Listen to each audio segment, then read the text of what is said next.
life is life. Life has positive and negative, I guess, circumstances, scenarios. Escapism is actually a very healthy thing, I believe. We all face different challenges, different obstacles in life, and I think any form of escape will actually prolong your life. The Nobody's Famous Podcast. And we are back, guys, on the Nobody's Famous Podcast. We're always in the beautiful Subsonic Studios. I got Shirkan and Bruno on the keys. What's up, boys? And today, I have a very interesting and special episode with a dear friend of mine who actually turns out our parents knew each other and all this stuff. So From youth. yeah, so it was kind of like meant to be. So today I have the one and the only Mark Azzam. Hope the only, maybe. Yeah, well, there is only one based on what you've done. So Oh, thank yeah. you. And one that I think also. Yes, the only one that I know. Mark, there's a lot to get into, a lot of questions and a lot of topics to cover. Mhm. Though I do have some a funny part to start with, Okay. and let's get it out of the way since you're a pilot. Okay. You know, I will give you my best pilot impression, Okay. and you will validate it. All right. On Okay. 1 to 10, Well, okay. we could do one. This is the Okay. first. I haven't seen this before. Okay. Okay. Go Well, for the it. next question is gonna matter then. Okay. All right, go for it. So, is it nighttime? Okay, it's nighttime. Night. Good evening, ladies and gentlemen. This is your captain speaking. You will find that all our hostesses are very fluent in many languages, and we'll be flying at 30,000 feet. This is a plane bound to London from Abu Dhabi, and flying Etihad Airways, and thank you for joining us. Is it good? It's good. It's very good. I should have given more pauses, right? No, you even as pilots do. Oh, okay. That was fantastic. I was about to say because it's in one of those Family Guy episodes. He's like, I have the longest and it's like They do 11 that. seconds. I don't. I try not to, but yeah, Okay. it does get done a lot. Nice. Well, That's good. Well done. Nice, cool. Well, what are some of the habits or things that pilots do other than the Do you think they do anything else? I just did There that we now. go. I would say sometimes we make mistakes with the time. So we think we actually, when we're landing somewhere, we would give you the time at the location. We sometimes make mistakes with that, and that is a bit embarrassing. that's So true. like, one time zone off, 1 hour here, 1 hour there. That's happened to me a few times. Then I have to correct myself halfway. Sometimes the first officer will tell me, like, he's pointing at me like 1 more hour, and I'm like, oh, okay, 1 more hour. So yeah, that does happen. Otherwise, mostly, what are some other glitches that happen in aviation you guys don't know about? We tend to never tell you the truth about why we're late. Sometimes. Sometimes we do tell the truth, but I mean, sometimes it might just be something small, which is too technical to explain. So we just say it's an operational reason, for example, too. That's something which Okay. is more for like the average person just to understand, okay, there's an operational issue, etc. The average person. Yeah. I mean, the average person who doesn't understand aviation fully. The passenger, let's just say. Yes, the passenger. Nice. Well, Mark, there's so many topics to talk to you about, and one of these like very important questions that I also wanted to ask right at the beginning was, it's more about the obvious question, Mhm. is how you juggle being a pilot and running like a tabletop gaming experience here in the UAE. So I'm sure we're going to jump into it very, in the deep end, but just tell me briefly, as your philosophical answer. Wow, getting into that part of my mind. Yeah, it's a lot of work, of course. I think starting with not having a family is the easiest thing to do. I don't think if I did have that, then it would be as easy. It's not easy as a whole. I think everything is driven by passion for me. I love flying as much as I love gaming, tabletop gaming. And at the same time, I believe very much in what both do. So they both connect people. Well, the first one connects people physically with their loved ones, especially, after COVID, a lot of people are starting to fly now and it's very emotional for them. The other one would be connecting people on the table, family members within a household or, loved ones and friends around you. So I think for me, what I've realized and what I've seen about life is a lot of connection. And this is what I think makes us better as people, as societies. And this is what I love to give back to both people and societies in my two different formats and how I give it. This is how I would answer that. Have you ever answered this question before? Not in that way. I'm like getting a flow of information. I was like, yeah, that's what I feel. Okay, because you have beautifully connected these two Okay. different random things. Usually I answer it with passion because that is the truth. Mhm. But I don't, I think after COVID, I'm seeing the connection part coming a lot more in both fields again, because we actually helped a lot of people during COVID in their families. A lot of people were messaging back to games asking, what can I do with my kids? They're very hyper. I don't know what to do with them. They're not in school. So a lot of parents that were getting stressed having their kids at home and having to work from home at the same time, a lot of our games actually help them get their kids to focus a bit more and give them some family time to reconnect as well. I think our games released a lot of pressure off people. So that's something I realized the connection part of our gaming has always been there, but I think even more so in these times. And the flying part I saw, which I've never seen in my life and I never thought I would see. I'd fly one passenger all the way, No way. from Australia back to here. No way. Or I'd go to London with 2 passengers. And it's something I would have never even, fathomed or even expected to happen, let alone economically. It's absolutely unviable as well. We do carry cargo, of course. That's what helps us survive as airlines, but these days. But I think now that I'm starting to see the aircraft fill up again, that connection is back. So I think this is what I have seen has developed over the last year and a half. And this is why I'm answering this way now. I haven't been interviewed maybe for about 2 years anyway. So this is probably why the change has happened. Exclusive. Exclusive, yes. Connection. See, I was gonna say I'm actually. getting there. Yeah, I'll take your cue. I was gonna say actually also at the start of the show that you have the radio voice as well. Oh, so you need thank to practice. And you said before we started recording that I don't like the sound of my own voice and all this stuff. So the first step and my first advice to you is to love the sound of your own voice as much as you love flying, as much as you love okay. tabletop gaming. Yeah. And you could really consider, because, the reason why I'm saying this is because when I actually visited the store, when I used to go and, tabletop gaming is not very simple when you look at some of the complex games and stuff, but you're very good at explaining. And that's something that you could consider like in a YouTube channel or a podcast or just the short clips, for Back to Games, for example, where you can just explain like something and people can always watch it. And you have the voice and you have the body language to explain that because you do that already. Yeah. That's the thing. You just need to. I do in the store. Just need to record it.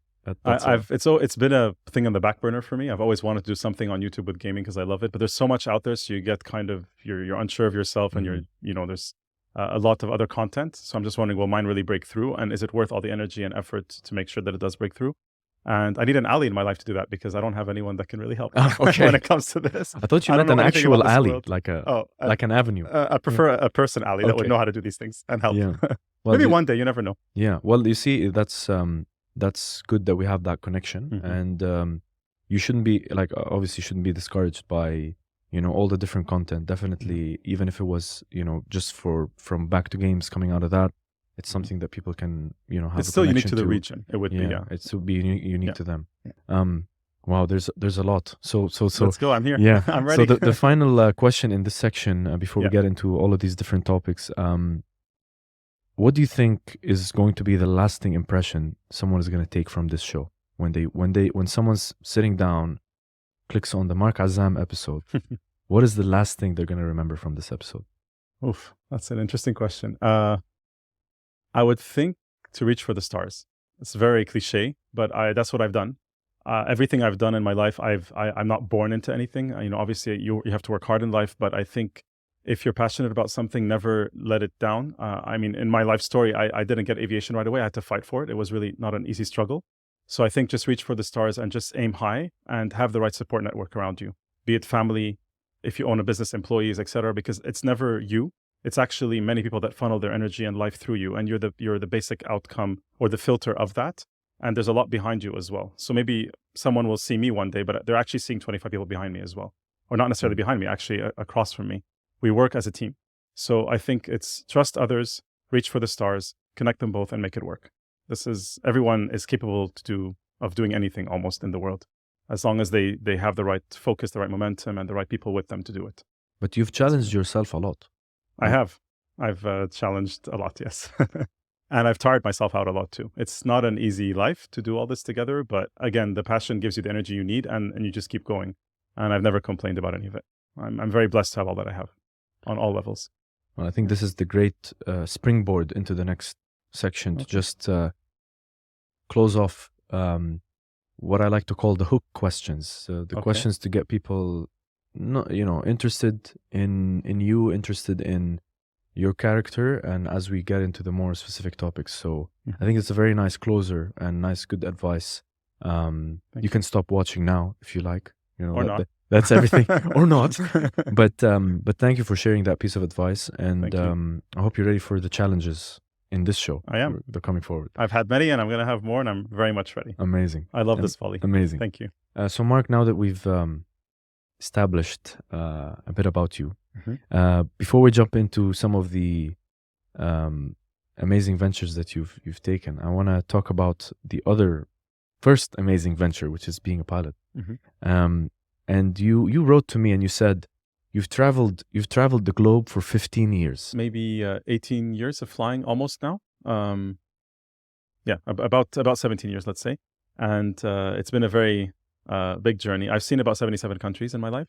Last I counted, I think. I usually like to keep count because I want to try to see at least half the world, which is about 100. I'm not there yet, but I'd like to. And yeah, it teaches you a lot. It's a huge humbling experience in life, and you also learn a lot from it. And I mean, do you take vacations? I mean, I do. Surprisingly, I do. My big thing on vacations is I love to explore a new country. So one of the more recent ones I've done was Norway and Iceland. So I like to explore a country, take a car, and drive. Literally, I drove Norway 11 days, 3,000 kilometers. So I just like to explore. Usually, I'll take my mom with me. That's something we tend to do at least once a year together before Corona, before the new world has come. Otherwise, or I'll take a friend or two, a cousin, and then we'll just go there and we'll just experience the country as it is on the road. I'm very into that. I'm not really into the luxurious hotels and the resorts and all that. I like to feel the people. I like to eat the food. Especially nature and scenery. I love that a lot. That's usually how I do it. And did you ever have a memorable flight? Like, what was it, like a memorable flight? And it could be, it can be pre or, post-corona. I don't know. So because you actually mentioned one, which I think was, as you mentioned, it was quite memorable to fly with one passenger, which I can't imagine. Like, yeah, that was crazy. It's happened more than once, by the way. We've had up to 7 or 6 passengers after Corona. I've had no passengers as well. So that's been a bit, it's very strange to think of it that way. But for me, memorable flight would be, so I think as pilots, I'll give it to you from a pilot's perspective and like a passenger perspective. From a pilot's perspective, flights we never forget are those that we go through very incredibly difficult weather. Those, like I had one to Hong Kong where the weather was absolutely terrible and it's very nerve-wracking and stressful. And this is, I think, where we get tested the most as pilots, when we have to land in like post-typhoon conditions, or when there's a typhoon or a hurricane in an area and then you're in the arm of it. So you're not really in it because you can't fly in that, of course, but you would be in the extension of it. That would be something very nerve-wracking, and those are the ones you would remember. So I had one in Hong Kong like that. I had another one also we landed in Rabat as well in Morocco, with a sudden sandstorm coming up out of nowhere. So that was quite thrilling, but at the same time terrifying in its own way. But of course, we have to be professional. We have our techniques. We get trained for this, of course, and then we land. So those are the ones I think I would remember as a pilot. As a passenger, I would say coming into Iceland was incredible. That country is beautiful and very, very unique. It looks like another planet. So I think seeing the scenery from that and coming in was very, very nice. And of course, the experience in the country was also really, really memorable. And do you feel when you're flying, do you feel like you're on stage performing, or is it just it's just a very professional, like, kind of like, because the passengers are thinking, they're wondering, as we were saying, like the average person, the average passenger, maybe who doesn't know much about aviation, don't understand a lot of the prep time, a lot of the back end that goes into you actually sitting in that seat and taking off. And people brush it off and say, "Oh, autopilot." You know what I mean? True. There's an element of autopilot. Of course. We call him George. Yeah. That's his name. It was his name now. Or Georgette, if you want a female version. We have both. It's 2021. Yeah. But what does it feel like? So our work, I would say, or our industry is extremely systematic. So obviously, if there's ever God forbid, a crash or a big problem where we lose life, it's a massive fallout. As you know, it's all over the media. It's a huge thing that happens where you have hundreds of cars crashing every day and people dying every day. No one really talks about that on such a global scale. So of course, airlines' names and reputations are very important when it comes to safety. So I would say that everything that we do comes back to safety. So all our SOPs, our standard operating procedures, all the work that we do, how we prep, how we communicate, everything is based on very rigid and strict SOPs, and we are trained for them and we have to follow them. And there's really not much leeway out of them. Of course, sometimes you get into situations with passengers where you're in a gray zone, so you'd have to kind of be flexible, and that's where we're also trained in that.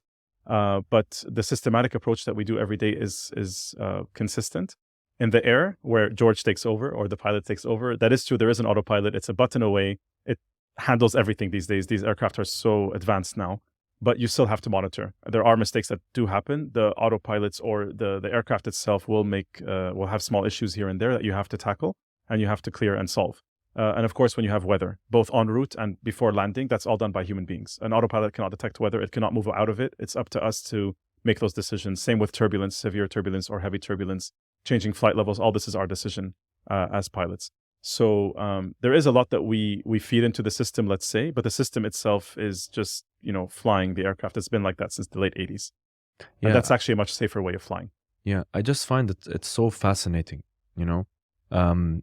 because nowadays, with the advent of just making things more streamlined in the flying industry, and just I am a victim of it sometimes, where I actually go to the plane and I get on it as if it's the bus, Yeah. and you go, and I'm very aware of the fact that there's people waiting, there's luggage, there's procedures, and I feel bad when I don't listen to the safety, the safety The demo, information, safety the demo, yeah. demos and all that. I feel bad when I'm not listening, so I just try to give my chance, for that. And I just feel like in general, people take flying for granted. They take the concept that you get on a plane, you get on a plane, and you're flying. Yeah. You You're in a literally- tube. You're flying, You're and in you're a- going to another country. You're Yeah. going to the other side of the world, True. and you're just being lifted, and you can be at a certain place within X amount of time, where it could take years back in the day, which I True. understand. I'm not comparing, but I just feel like there's something about it that really it adds to. And I understand, like, for example, like businessmen or people that when they fly, they kind of like, it's just a normal thing because Yeah, it's they do part it of all the the job. time. Yeah. Yeah, that's true. What do you think about that? So first of all, I would say if you feel it's like getting on a bus and it's very natural, that's actually good. That means we're doing our job right. That means that it's so safe that you don't even give it a second thought. Aviation with many people is a big fear. I think about 30% of people actually fear flying to some degree.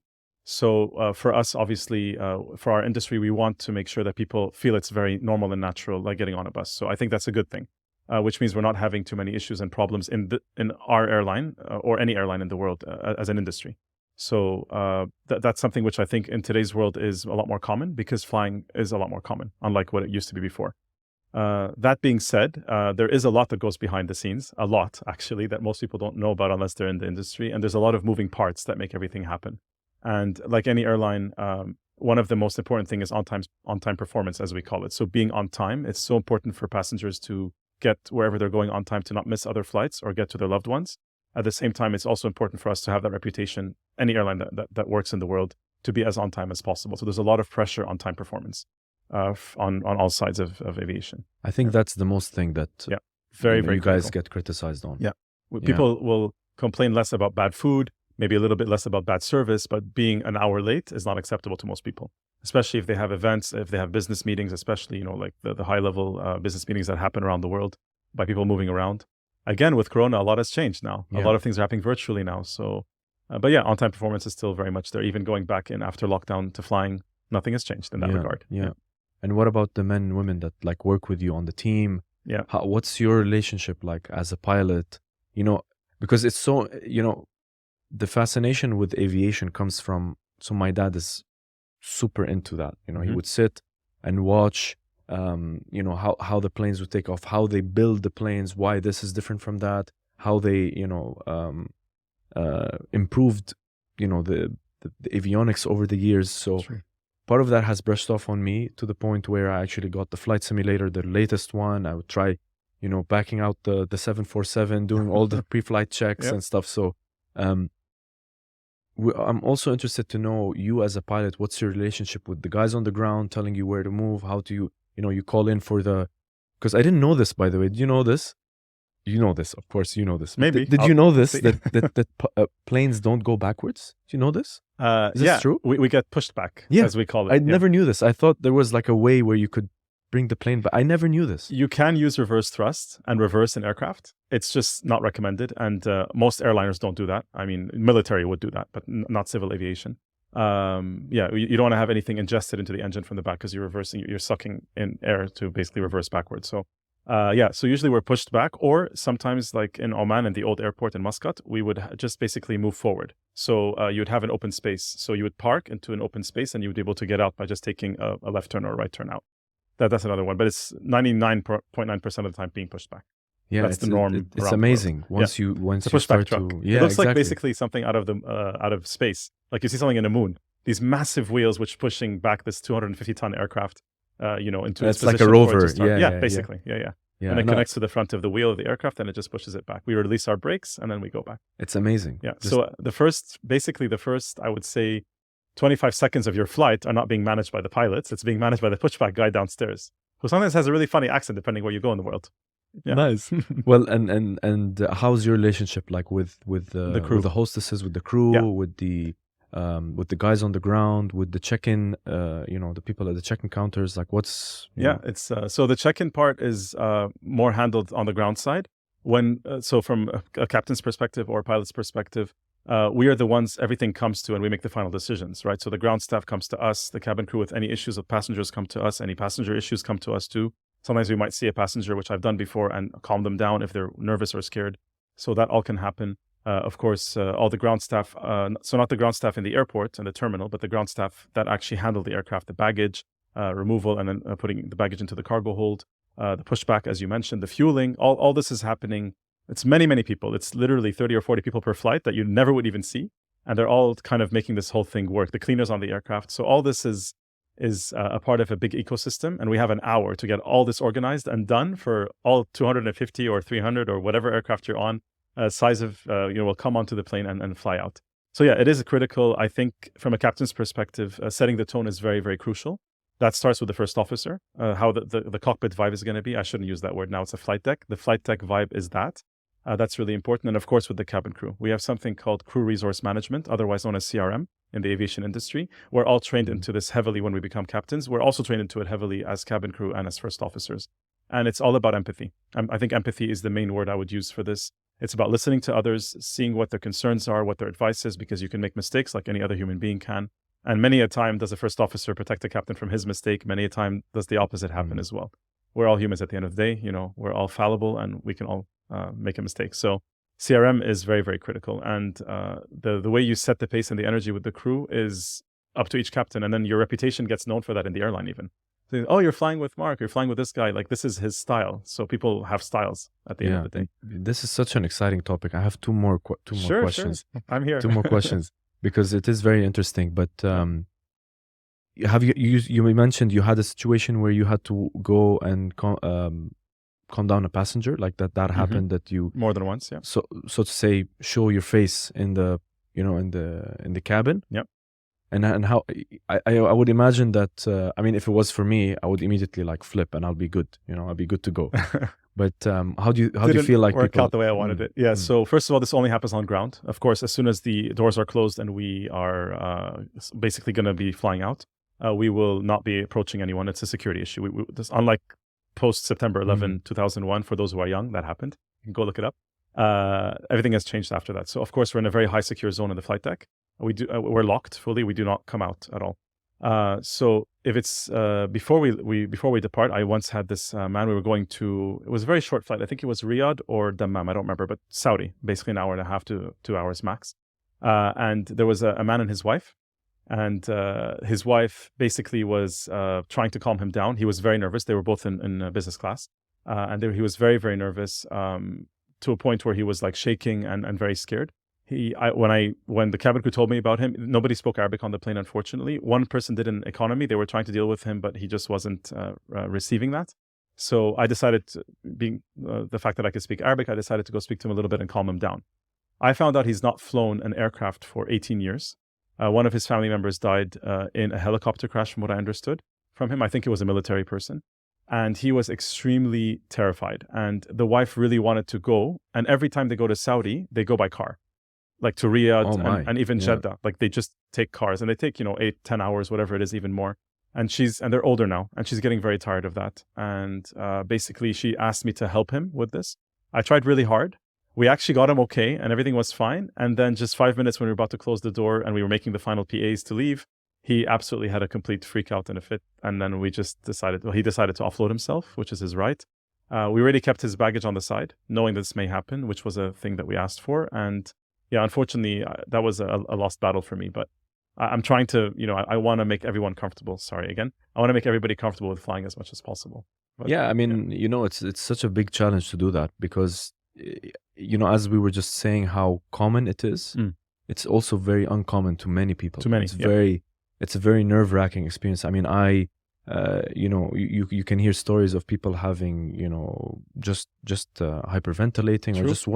Or just even me to a certain extent. I don't like sometimes look outside. I do like it, and for me, I just have too many things going in my head to imagine. So for me, I just try to enjoy the experience as it is. But there's a lot of people that have that. But again, that's why you guys are there, and that's why you do what you do, which again I find amazing. The heroes, just taking us. Yeah, I mean.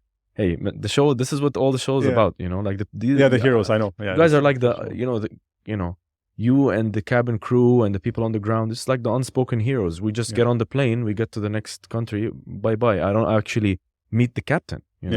Imagine if everyone was allowed to meet the captain. Yeah, a lot of things have changed since what happened December 11. Unfortunately, there's a lot more inhuman when it comes to us meeting with the passengers. But I think if anything in heroism is happening, it would be now, because we are flying vaccines around the world, which for me, like I flew 8 tons of vaccines to Lahore, Pakistan a few months ago from Abu Dhabi's donations. And that for me was incredible. Like the fact that I was doing that, I had barely any passengers on board, but I was flying all these vaccines, which will save millions. And this for me was something that was very touching. I've had it also with other destinations, but that was a big one. An 8-ton shipment of these tiny vials. You can imagine how much 8 tons can do. It's a lot of vials. So yeah, this is for me, I've felt more, let's say, a heroic thing, or like what's been happening because of COVID. I think that's where I would align with you on that one. Otherwise, yeah, it's align with me. I would align with you on that particular thing. So formal. It's like, I'm aligning with you here on heroism. On heroism, nice. Yes. But yeah, I mean, for those that through our ability or through our airline or industry end up going to weddings of loved ones they haven't seen in many years, going to births of children. All these very human, touching moments. This is something that we can bring, because this would not have been easy 500 years ago, as you said. Aviation has completely changed that. Not even 100 years ago, just about that. So yeah, indeed. Yeah, that's the last question I have on this. Sure. Right. Because you also mentioned it, and I know you said you used to spend, a lot of time flying over the oceans and thinking about creating like a tabletop experience, a tabletop company. But before that, or when you didn't actually have that in your mind, how did you used to spend all the long stretches of time? Well, I guess probably, so I started professionally flying in 2005. I was being trained before in 2004 and 3, but 2005 was when I began professionally flying.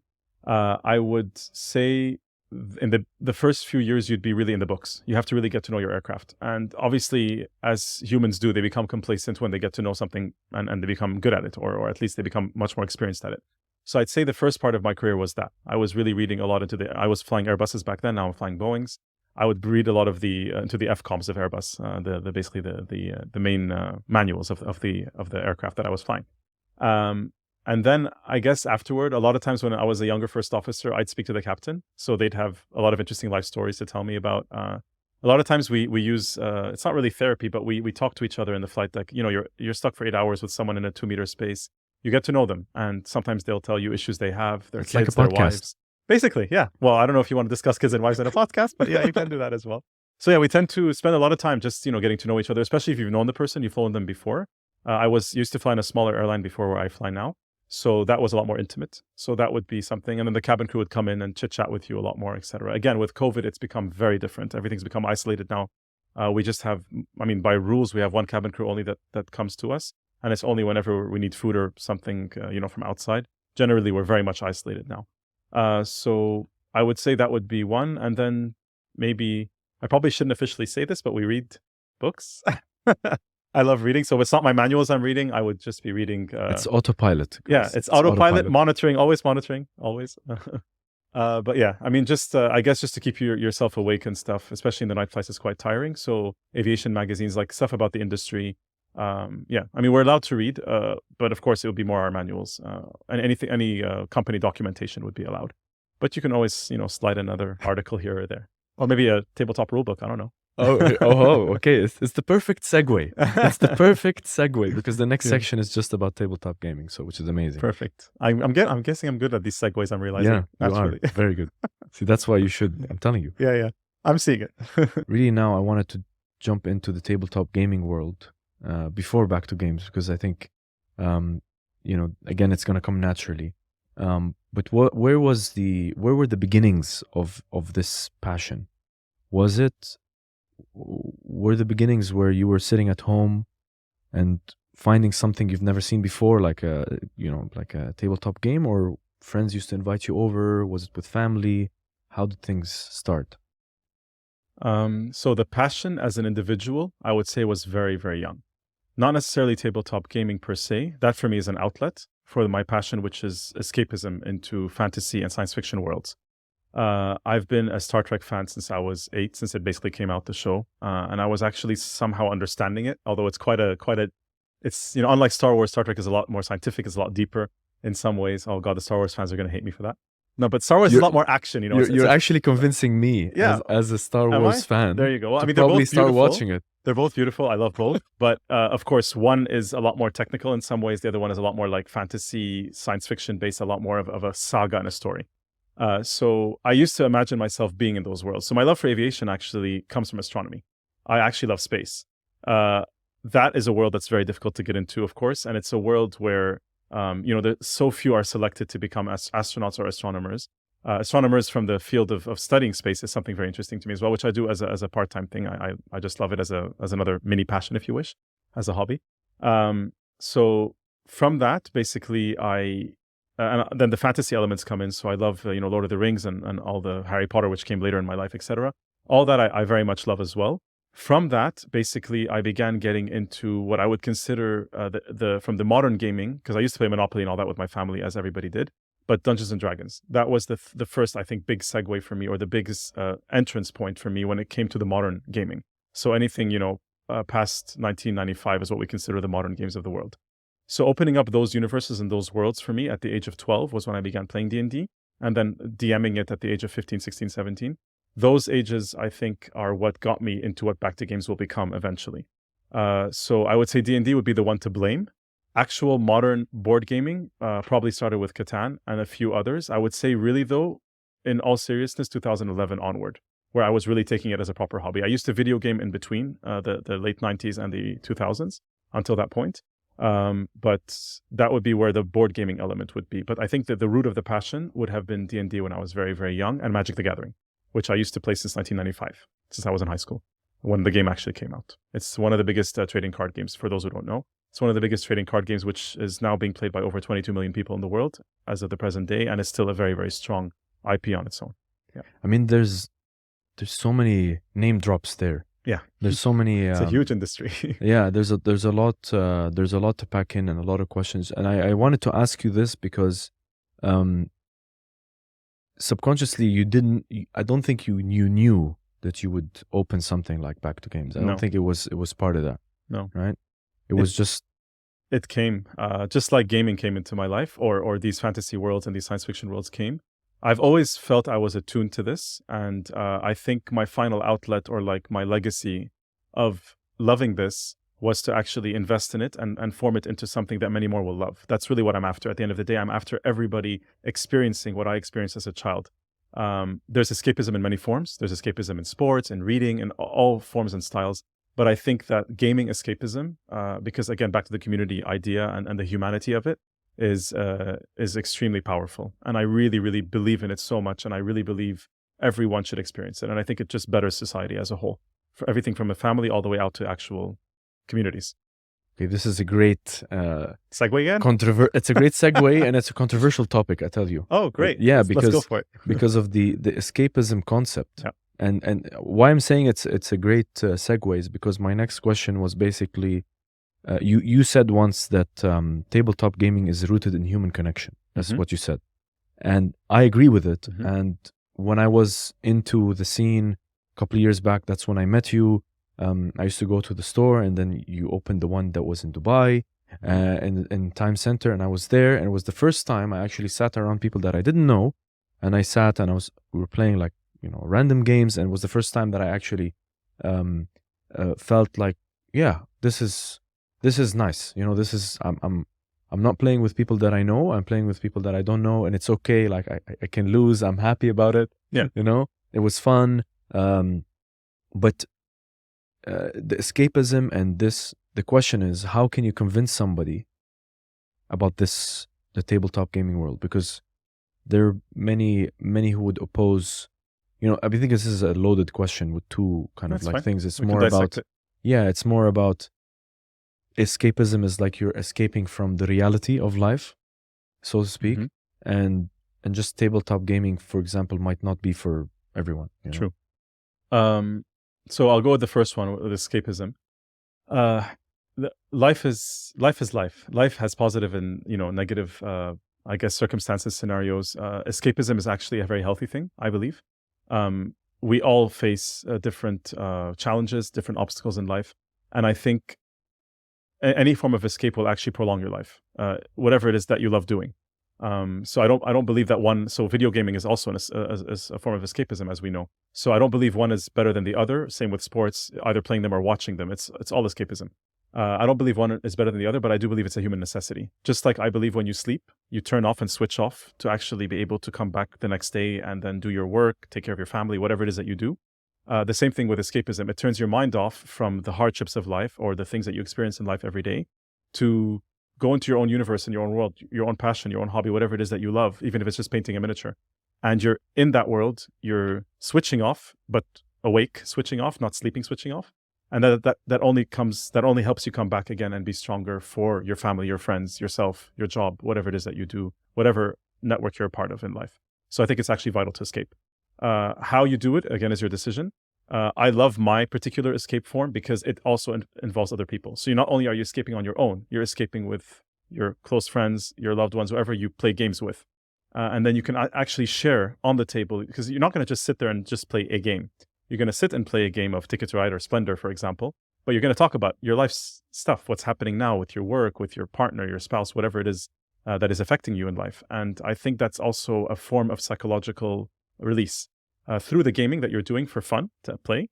Obviously, if you lose, you're not going to be that happy with it. But I think there's also, and that's another thing we can discuss, which is the idea of losing games and just enjoying games. It's a very, very interesting topic to discuss, and how things have changed over time with this.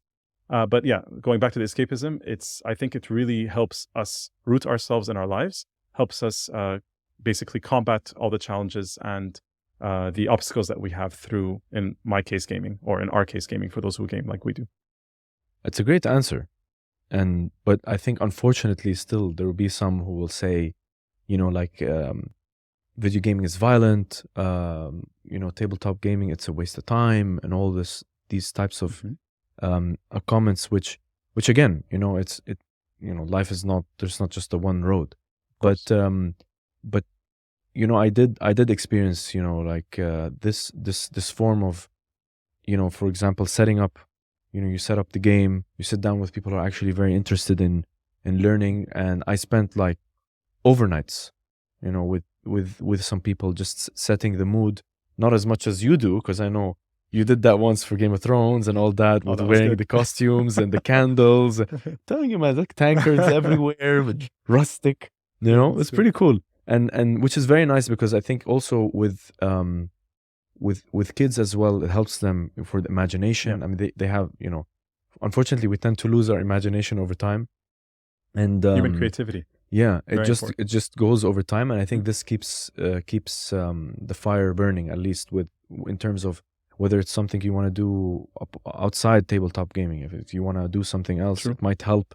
Just keep your mind, the creative the creative juices flowing, I think it's very important. But definitely, like escapism is one of those topics which you can put that word to almost anything. You can put it to True. to bad habits. You can put it Correct. to addiction. You can put it to Yes. like you can put it to sports, and you can put it to somebody, as you said, like watching sports and saying, "Oh, you're just watching. Why don't you actually play the game?" For example, So you can put that on a lot of forms. But yeah, I think this the topic is something that I really wanted to touch on with you, because you're actually seeing like people who are experiencing that and shifting from. Have you ever had that situation where someone was just very shy and I would say like don't say the word like in a negative way, because I am an introvert, but like somebody who was like introverted, very creative, but not wasn't being able to actually sit down around with play with people who are extroverts, maybe, so to speak. We've definitely seen that. So I would tend to see that more whenever we have events at Back to Games, for example. We have like open play events, or so I'm not in the shop as much anymore. I'm way too busy now. Unfortunately, when I first started the company, I'd be a lot more physically there. So I'd be teaching games myself, as you said earlier. So I have experienced that before. We'd have someone coming in, very quiet, looking very interested. You can tell by the eyes they're very interested, but they're just way too scared to approach a table, or one of us even. So we need to scout that out, and all of our team is basically trained for that, or they naturally do it. They scout those out, and then they will approach them very friendly, saying, are you interested in this? What theme do you like? What topic are you interested in? Because we have games for all themes. So I think to get them on board, you have to get them comfortable in the world they're playing, be that whatever world or whatever IP they're interested in, whatever story they like. And then once you get that, that's the hook. And then after that, you'll get them in, introduce them to one or two people, not overwhelm them, and then they'll just get in, and they'll just become natural. Because we all naturally connect. We're human beings. We are social creatures by nature. No matter how introverted you are, if you're put in the right setting, you're given the right item or the right IP, the right story that you're following, you're going to just naturally connect, because your passion for that will come out. And then you're just going to enjoy your time, and you'll never look back after you've done it once. I can vouch for that. Yep. I for sure can vouch for that. I also have a question, but I think I'll answer it. But I noticed also that I mentioned it earlier that you're very good at explaining, explaining like how a game works, how the mechanics work, and I'm assuming that came from because you had to do that a lot to maybe people who were not interested in a certain game. Am I correct to say that? It's more people that get overwhelmed by rules. So a lot of games, actually, us as gamers, the ones that play the heavier games, we see a lot of the games that are what we call introductory games or gateway games are very simple. But I've realized that because I see it simply, not because I'm more intelligent, it's just because I've been playing so much more. So I've come across so many mechanics. Like, in games we have about 65, as you know, mechanics that are being reused in different ways and forms. So once you've come across most of them, you're comfortable, you naturally associate from what you know from the past. A lot of people come to you without any of that. They've barely even played like chess or Monopoly, and that's all they know. So it's really wrong of you to assume that they should understand it. So I've basically, by experiencing a few very failed demoing attempts, I've learned how to, I have a structure in how I present a game, no matter how easy or complex I think it is, always in the same kind of, format, to make sure I try to get the person on board. I don't want to lose them as well. People can get lost very easily. And what always happens, and you know when to break, is you will start explaining a game. You'll start to see in their eyes, you lose them at one point. They'll be with you for a while. And then that's when you have to stop. Well, let's play a round. Maybe if you haven't explained the full game yet, but let's play a round. As soon as they play one round of almost any game, no matter how complex it is, you'll get that, eureka moment. And you're like, okay, there we go. I got them. Now I can continue with a few more rules to finish off the rules. I always fail with this. This is, yeah. I try to explain the whole time. Well, is it Blood Rage you're explaining? Or I know that's one of your favorite games. It's probably, it's one of that. Not an easy one, so. Yeah, it's that, or it was even anything, like even playing with cooperative games. And there's a story, because I like that. I like mystery, and I like the thrill, and cooperating, and somebody has a nice different idea how to approach a certain situation. But you always get that moment where like, okay, let's play around. I'm like, but no, but you still you won't know, because you don't know this part, right? Exactly. Or you don't know this.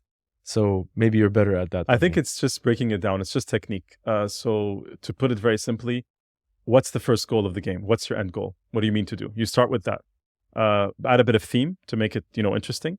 And then after that, you would go with explaining the basic rule set. I would not necessarily go into all the pieces and parts. So for example, Exploding Kittens, you've played that game, I believe. Yeah. Okay, so Exploding Kittens has 6 different powers. I would explain those. I would not explain what happens when you use the other cats, that you can take a card from someone else, or you can select a card, all this. That's too much. So I'll just go with the 6 powers. They can all read them. They're very easy to go with. We'll play 1 or 2 rounds. And then once they're comfortable with that, I'll go, by the way, there's 3 other rules you should know about how to use cats. Then it just works. Where in my older way of explaining, I would have done everything and I would have lost them. So it's a bit of like, It's a natural. yeah, it's just you feed it slowly and then you feel. Some people get it really easily, and it's even hard in a group because you'll have like a group of 4. 1 or 2 will just be really switched on and get it right away. Another 2 will not necessarily be as quick. And that's not because it's your fault or theirs or they're less intelligent than anybody else. You have 4 different ways of learning.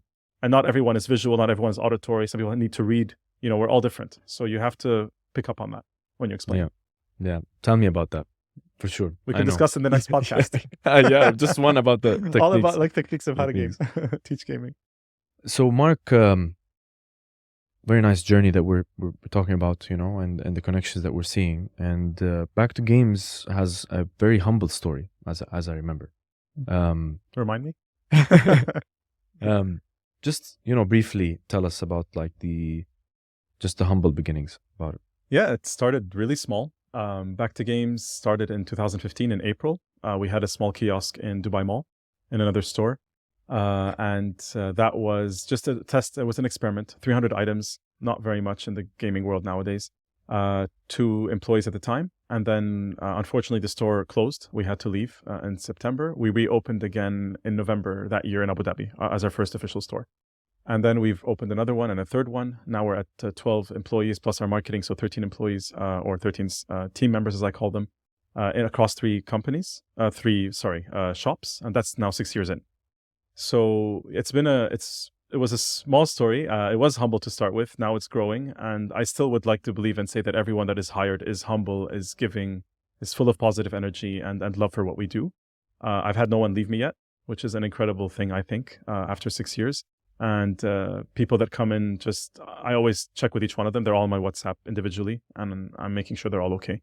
And that's really important to me. I think harmony in the store, harmony in your work life is very, very important to keeping people on board with you and doing what you're doing. Because I'm barely there, to be very honest. I have so much more that I do than Back to Games now. I'm barely there, which is unfortunate for me. I wish I could be there more often. But yeah, they represent the brand and they represent what we have created from the start. Amazing, because I remember when we first. Yeah, you were there from the beginning. Yeah, I remember when we first met, and you were entering something that, for like, if I was talking from my perspective, board games were something was like, for me, if I entered it, it was gonna be. For me, it's like anime. I know if I enter anime, I'm gonna really like it, and it's just gonna overwhelm me. And so it was one of those things, and that actually happened. Mm-hmm. And I think one of the things that people face nowadays, maybe things changed after COVID-19 because you're at home most of the time. I'm not sure, but one of the struggles that I faced is finding people to play with, finding people to have the patience. Because for video gaming, for example, you pick up a video game and that's it. You just start playing. There's a short tutorial. Everything is digital. You don't really need to. Everything's showing to you on screen. You get things moving, and you play. Yeah. Whereas with board gaming, there's, you need to get the right number of people. Maybe you need to have the space, especially depending on the size of the game. And it was I just saw like, this was something like it's interesting. It's a new world. I knew it existed, and you were just, jumping in head first. And definitely, like in the Middle East, was something that. Was kind of always overshadowed by Monopoly or Risk, was always those games. Mm-hmm. When did you have this moment where was that turning point, in those 6 years, and you said to yourself, this is serious now. Like this is. I think I'd blame my aviation side for that. So again, there was not much gaming here for me to buy. So when I would go to London, Paris, I'd go to these destinations. In my flying, I would, or even on my vacations, I would actually stock up on games and bring them back. I just thought this was such an inefficient, annoying, and games are big, they're very voluminous, especially board games. Some of them are very voluminous and big. Voluminous, I think that's the word. So that was just really annoying for me. And I thought to myself, how many more people are being annoyed by this like I am? And then I thought, okay, maybe we can try this on a small level and see what happens. And then I began connecting to gamers before I opened the business. And a lot of them buy on Amazon, a lot from the States. And then they have to wait. And the shipping is crazy expensive. And it just didn't make sense. I'm like, there's actually a demand for this, more so in Dubai than Abu Dhabi, because I don't know many people in Abu Dhabi that were gaming. But then I thought to myself, it's natural. You form a community, you form a zone, a safe zone for people to come and play and experience something new. You're going to form new gamers. So that will be the sustenance of the business, or the sustainability of the business for the future. So that's kind of where the whole idea came from. It's from my personal experience of the annoyingness of bringing games back in and stuff. And I actually had quite a big collection by the time I started back to games, all being bought from outside sources, a little bit bought from Kinokuniya because they've always sold games as well. But I thought to myself, it's a great games section that they have, but I really want to make a game shop. I want this hobby to shine. And I honestly entered the business not knowing anything about business, knowing nothing about accounting. Aviation is so specific. Like, I cannot use those skills. I mean, I can use some of the leadership skills, let's say, from that, but none of the technical skills from aviation will help me in a business like that. So I really went in head first, as you said. I had no idea what I was doing, and it was very basic to start. I had to learn a lot about HR, accounting, all kinds of things that a business would need to run, especially as it grew and you had more people in, more personalities come in, more issues come up. So you had to form managers and build them for them to take care of the rest of the team under them. So it was a lot of learning, and I'm still learning. I mean, 6 years in, I'm still learning heavily. Yeah. So yeah. And did you have like a very bad moment, like the worst moment you had with the team or with the company, something really bad? Every story has that. I had someone stealing from us, which I only realized a little bit later. He was caught within 2 weeks of it. And yeah, unfortunately, I asked him to leave. And that was really painful because I was really good to all of them and they were all good to each other. It was a really harmonious team. The team was heavily affected by it as well psychologically because they just were so shocked that someone so nice and friendly and a smiley face would do that behind the scenes, because we ended up learning that they were stealing from other staff members as well, which was even more difficult to digest. So that was, I think, one of our saddest stories that we had. He was a great person who was there for about 1.5 years. So it was also not something that happened in the first few months of someone's probation. So yeah, that was a bit of a shock. It kind of, he sidelined us a bit, I guess. That's one. I think, honestly, not much more. It's been really a great journey. I've been very blessed. Yeah, and now you've really like established, we spoke even after the whole, hill that you had to climb, which was like, okay, because the message at the beginning was, this is a convenient place now where to buy and you can learn about games sit and meet other people, which was not, you couldn't do that at Kinokuniya or any other store. True. They would hold like, a good catalog of games, but there's no experience. Yeah, there's rarely a chance where you could sit, meet somebody or have a friendly face explain to you something before you actually buy it. True. Because with board games, I mean, if you buy like a huge board game, you take it home, you don't know how to explain it or play with somebody, it's kind of like wasted money, and stuff like that. And now you're getting into localization of games, making them in Arabic, so expanding like the base and really making it easier for Arab speakers instead of having to confine to English-based games. Now they have the chance to play in Arabic. True. Yeah, so that would be a more under board game space. The extension, well, it's not the extension. I guess Back to Games is the retail side that everybody would see, everybody interacts with, and that's the brand that's been building. That was built by our team, and it was separate. Board Game Space is something that I joined in a few years after. That's more of a distribution company, so we hold exclusive rights to some of the best board gaming and role-playing other brands as well. Not just we sell more than just board games there, miniature gaming as well. And that was a very perfect channel to get most of the GCC or the Arabic-speaking populations in these countries around us to actually join, our what's the word? I guess our army of gamers. Let's say. A lot of things, unfortunately, what happens is with these games like Monopoly and Risk that you say, people play them with house rules. They don't actually know the rules, and they can't read the English rules, some of them, or they're not patient enough to read the English rules. So they end up kind of being taught and learned generation to generation. And that's not really, you don't really get the heart of the game. So we thought that we need to actually localize games fully. So we would take a game like Splendor or Ticket to Ride, we'd localize it into Arabic. We'd have a proper Arabic rule set, all defined properly. And then we'd have Arabic videos that teach it online on YouTube. You can see that as well. And then we would put it into the market. So now not only is it going to Back to Games and all the hobby stores in the 6-7 countries around us, it's also hitting Virgin, Hamleys, all these, big famous consistent. brands. Yeah, and it's consistent and it's there. Borders, etc.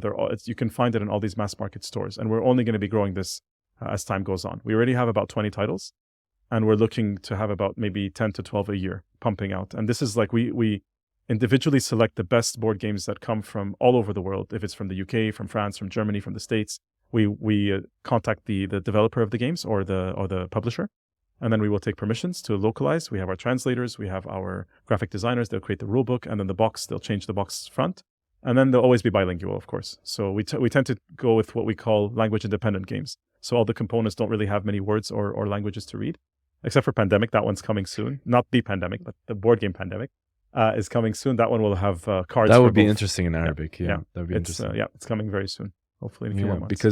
Because Catan was the one that was very obvious that was gonna be in Arabic and was the gateway game for me actually, which but I think like what's happening right now in this space, board game space, in this space, is that it's you guys are really like expanding the whole like scene and really just allowing a lot of people to enjoy, the Arabic speaking population to really enjoy something that was never like it's never happened before, never at all.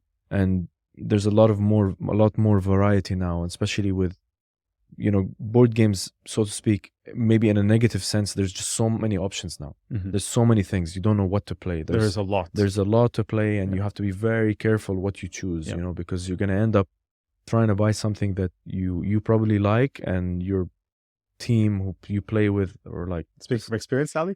Yeah. You can see it in my eyes, right? I know. As you said, the eyes show. I can feel the pain. Yeah. Bruno for sure can see it for sure. No, it does happen. I want to power through this one, and just really talk about, now that we've talked about this, a lot of this entrepreneurial spirit that you have. I just want to know how does your mind work from that aspect? What's the entrepreneurial mind of Mark? Did you always feel that you had a high chance of failure going through this? What was, I know you said you learned a lot on the go. What was your thinking, like, with, what were you really thinking? Like, tomorrow this is going to fail. So for failure, it's always a big word. Internal sabotaging is what I call it. I'm always fearing failure. That is normal, I think. That only gets you to be on the ball even more, to take things more seriously, to work harder. I think that's actually a human, it's a human reaction, let's say, or a human protection, a self-defense mechanism, which would help you push further. Failure is always looming. It's always possible. The pandemic came. I thought we were going to absolutely fail because we couldn't game in the stores anymore. Lo and behold, the web store saved us because everyone was buying online. So I think the entrepreneurial part is to always think of what's ahead and what's coming. That's really, really critical. I do that as a pilot naturally, because we always have to project what may happen to stop it, obviously, especially with weather and the different things that we face, all the different threats, as we call them in aviation, that we face every day. So that I think that skill set, I've definitely moved over from aviation to my businesses or to my entrepreneurial side of my life. It's very important to always know what may come. So the web store in the beginning, for example, for Back to Games was very weak. I didn't put much effort into it in the beginning. I was thinking, I want the experience. I want people to come and game with us and experience what I love. But yes, that is very true. But then an actual gamer will not need that. They'll need an efficient way to buy without going to the store, which as time goes on, as you know, is becoming more and more dominant. So the web store was very, very critical. So I would see that coming and I would do that. Marketing was very weak. I decided to get someone full-time for marketing, pay a full-time salary for that, and get all the content done and everything for marketing, which I was really pushing behind because, again, I don't know anything about marketing, but I realized it was a need. So I think my strongest skill is to always see what is needed and what may come, and to be open-minded enough to accept it. A lot of people tend to just kind of fall back on what they know because they're not comfortable venturing into new territory. So for me, accounting, as much as marketing, as much as having a web store design, which I had to first-hand design with a designer, all that had to come naturally in a way, but I also had to accept it and put a lot more effort and time and energy into it. It's so much easier to do something that you know that you do, which is simply game for me, than to do all these other things. So I think that's where the spirit comes. It's always about looking what's next, what's coming, how to improve, how to do better, and then hopefully never fail. Yeah, I mean, definitely that's a lot of great advice. And a lot of the times in the show, we try to prove to people that you can't be afraid of failure. You're going to fail. Like, you do fail. I've lost money. It's given. Normal. Yeah, it's a given. But yes, it's very unknown and it's very scary, and especially when you're succeeding a lot. True. And you have that first failure in the business, Yep. you'll say, "Oh, this is it." Yeah. This is It's easy to switch on. Again, internal sabotage. It's easy to just kind of forget all the good that has happened and focus on the one bad. And this is what we all will naturally do because we dwell on this. You have to come out of that. You have to force yourself to come out of that, and you have to push further. And never forget you have 25 people living off this. That's very critical. 25 people means families, means children, means their parents in many cases. So it's not just you anymore. It's not about you and your failure and what you think you failed for Back to Games or you as an owner has done. If you get into that headspace and that zone and you allow it to take over, you've now failed 25 people as well. That's very, very critical. Yeah. In How any can you not business. put the same effort that they're putting? Correct, because they're all putting effort, and they all see the failure too. We've made mistakes, of course. Back Games has made mistakes. We've lost money before as well, in different forms. I mean, thank God it's not been too terrible, but it's happened. And of course, I have gotten really upset on myself because some of them were my fault directly. And then, it's easy again to get into that zone, but you can't because you have to think about the repercussions of getting into that zone and what may happen. Yeah. Well, Mark, it's been exciting. We've now gonna reach the final section. Oh no! It's been an awesome chat with you. Thank you. And before I ask you my final questions, do you have something that you'd like to mention, or there's like a topic that's close to your heart that I didn't get a chance to ask, I haven't asked, or something I missed? Oh, close to my heart. Everyone have a board game at home. It makes your life better. That would be the first sentence I would say with that. The best message out there. It is. The best sales pitch. It does make a difference. As a sales pitch, it's good for the business, but it's also a life pitch, actually, I think. So everything is connected, as we talked about connection. Gaming into having retail business, into having distribution and publishing and localization, transforming games into Arabic. The next level up would be events. I'd love to. So what I'm looking for and what my heart now very much is set on is to create the first board gaming event, as we see in the international world outside, with a few thousand people gaming. Post-corona as well, everything got stopped because of that. But that would be something which I would love to see happen, and that's something which my heart's very much set on right now, and starting to move the gears a little bit in the right direction. Hopefully, I can find the right space, and that would just be incredible. That's the next thing we want to do, to really get it out there to the masses. Yeah, that is, and have it annual. Yeah, on top of it. Yeah. That is where you can put everything into overdrive. Correct. I mean, especially with the board gaming conventions that have happened. Correct. The hype that gets built in that. Coming from an events background, for sure, that's going to put a lot of that, a lot of the board gaming scene and the mechanics and the gamers, the new types of games, like a lot into the forefront. Physically being there with new IPs and with new experiences definitely puts things into overdrive. So definitely, like when it comes to you being on the right path for the next step, it's the cherry on top. I think the events is the cherry on top. Having thousands enjoying such a wonderful hobby like that and interacting with each other and meeting new friends, new gamers like themselves is an incredible thing. Plus having new people join it. Families coming with their children to the family section, which we're going to have in the convention, and basically interacting with their kids in a whole new medium like that is absolutely incredible. So yeah, it's amazing. It's the final cherry on top. Cherry on top, the user experience. Yep, 100%. So Mark, there's a couple of questions about the show now that I always love to ask, and the first one is, why did you decide to come on the show? My friend Ali asked me to. No. I was forced. Yeah, I was forced. He promised to play a game with me if I did. Yeah, there's a gun to the back of his head. You just can't see it. We photoshopped it out.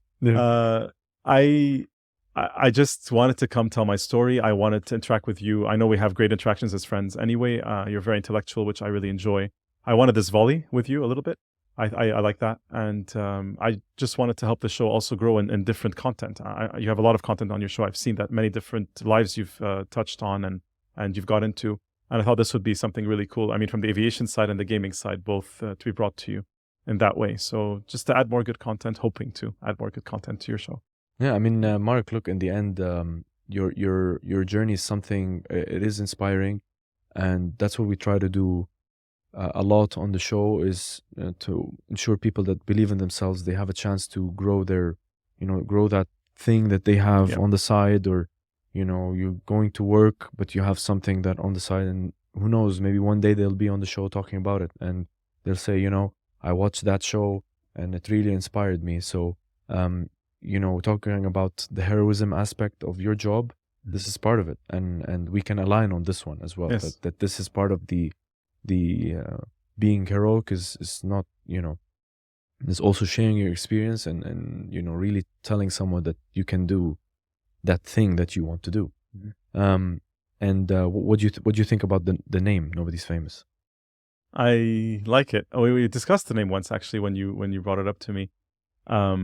Basically, it's like fame is something which is manufactured, right? It's something which is no one's born famous, right? Nobody is. I mean, people are born famous if they come from a legacy of fame, like a prince or a queen or a king or whatever, or from a movie star or a singer. But fame is something that humanity and society manufactures.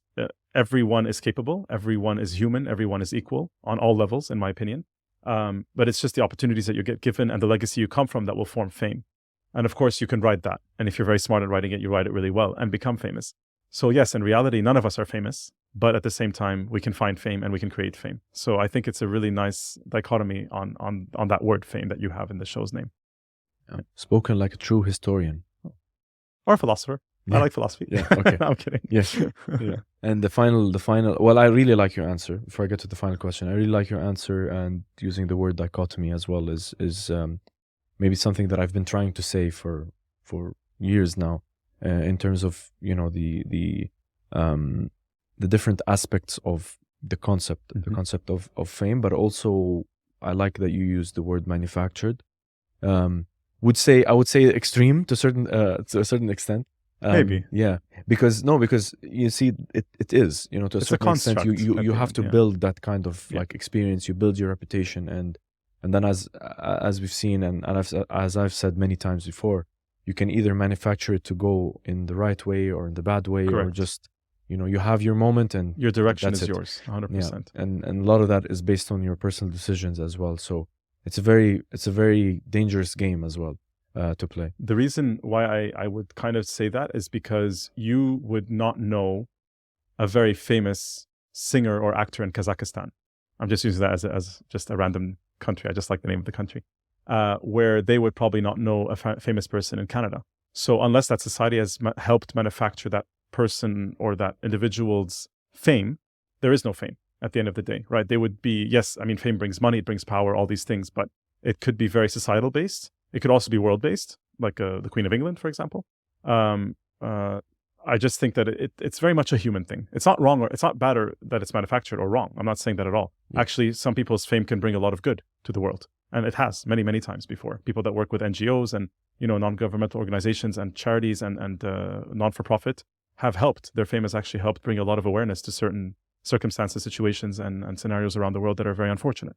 Yeah. So I love talking about this topic, and I love. It's something I also love and talk a lot about too. Amazing. Yeah, because I like to take all these different perspectives on it and see how you guys tick. We can do a Sure. podcast on humanitarian work if you want. Yeah, we 'cause should. that's the part of that my was life as that well. was something that we didn't delve into. Yeah, that's we true. can do that sometime. That's true. And the final question for you, Mark, is: do you have a question for me? Oof. Well, where did that come from? Sideline. If you watch the shows, you would know. Yes, I'm joking. that's true. I've been dabbling in them, but watching them fully is what I should have done, I guess. Question for you. Why are you so passionate about this? What drives you to wake up in the morning and come interview people like me? What interests you in our stories? Nice. Yeah, that's not an easy question. Getting you back. Yeah, exactly. Exactly. You've had an hour of torture. Now it's your turn. Now it's your turn for the Yeah. hour. I'm here to interview you. Like it started off with a lot of this imposter syndrome and fraud kind of thing, where I was wondering, like, okay, I'm good at this. Some people told me I'm good at this, and with Alex, the co-founder, we were like, you can do this. And I was writing about my entrepreneur friends, the things that they've done. It's always something that excited me, to see someone opening a business, and I felt like I should be doing it. I felt like I should be creating something. And when I started this with Alex, there's a lot of effort that he put into the show at the beginning, and there's a lot of things that were behind the scenes that I didn't know about. I would just go there, do the show. I wouldn't even write the questions, just do all that stuff. and then magically the episode's ready, and then I can start doing a bit of the marketing here and there and that stuff. There was not much of, I wouldn't say not much of the passion. It's just the passion was there. It's just divided. It was divided. It wasn't where the level was not where it should be. It was like maybe like 50% or 70%. I didn't have like that much passion there. And now with, being in, Bruno's studio and the amount of time that, the team also put in and Bruno himself, how can I not be passionate? How can I not be matching or even over, going over the limit that I have put for myself? So that's why, there's shows where, I'll drive down just to do that show and come back. And funnily enough, Bruno's show was one of them. Bruno's show was one of them where I was pushed to go and do it. And it was just that after a long day at work, it wasn't something that I always had planned to do a show after work. What are you talking about? Just on weekends, And for example, Bruno's show was one of them where, it was a drive, make it happen, because, sometimes you do need that external like push. But now I'm in a place where, you need to keep fueling it, because something like a passion project, as soon as you turn off the tap, it can die.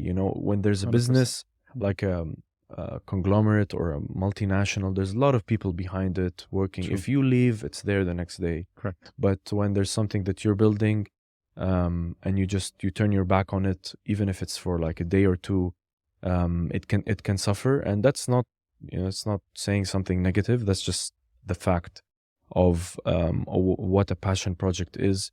And that's why there's a very fine line between taking it to the next level and making sure that it stays genuine versus going to something that's like a lot of like, it becomes like a cash grab, or you end up selling your soul for certain pieces of content or certain types of things that you need to do. So there's a lot to it, and that comes with the fame. It comes with you could do something in favor of getting more views or more fame, but Correct. But the genuine part of it. Yeah, is the genuine part is something that I'm gonna be checked on for sure in the future, because I'm seeing it even now, where there's some shows where you think that they're actually, they start off being genuine, but then at some point,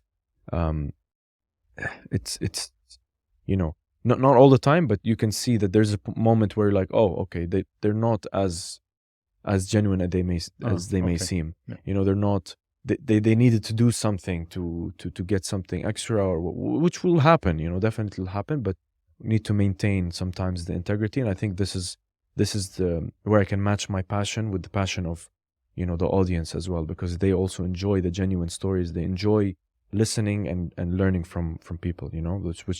Which is but also from people who are not being spoken about. From the guy that's taking that rover and pushing the plane back, which is such an important thing, that It is. It's an important step of you getting to meet your family in that other country, to the person that is cleaning the plane after you mistakenly dropped your or in this case, disinfecting it to keep you safe. Indeed. In today's world. So that's my answer. Definitely. Good answer. And Mark, I want to say it's been an absolute pleasure to have you on the show. Thank you. It's been an absolute pleasure to be here as well. Thank you for your time. Really and enjoyed thank you, Bruno. You're there. You rock. Thank you. I wanna sign us off, if you let me. Guys, you can find Mark's Back to Games on Instagram at Back to Games. Make sure you visit the website. A lot of cool stuff to get there, and I'm just warning you. I'm warning you. Okay. But there's a lot of stuff there, and keep tabs on the upcoming event. Tabletop, me might be here very soon, and there's a lot of things. A lot of like the games being localized. So yeah, any last words? No, if you want to just learn more about gaming, I would just say go to our shops, Al Wahda Mall in Abu Dhabi, Times Square Center in Dubai, and Town Center Jumeirah in Dubai as well. We have 3 now. And our team is more than happy to teach you. We have 100 games ready to go. You can bring your family, your friends, and then just have a great time. And amazing. We're there for that. We're there to spread our love for gaming. Amazing. For free. Amazing. Yeah, well, this is the most important part. Yeah, You, it is you can free. always try something before you buy. So, which is Exactly. amazing. True. So, guys, I want to sign us off. This has been the Nobody's Famous podcast with Nobody's the famous at one all. and the with the one and the only Mark Azzam. You can check us out on Anghami, Spotify, Stitcher, SoundCloud. You can listen to us there, Google Podcasts as well, and you can watch this show on YouTube. And you can see all of Mark's hand movements and him hitting the mic and all that stuff. So Walk like an Egyptian. there you go. Well, thank you guys, and we'll see you on the next one. Thank you. Woo! Finally, 2 years later.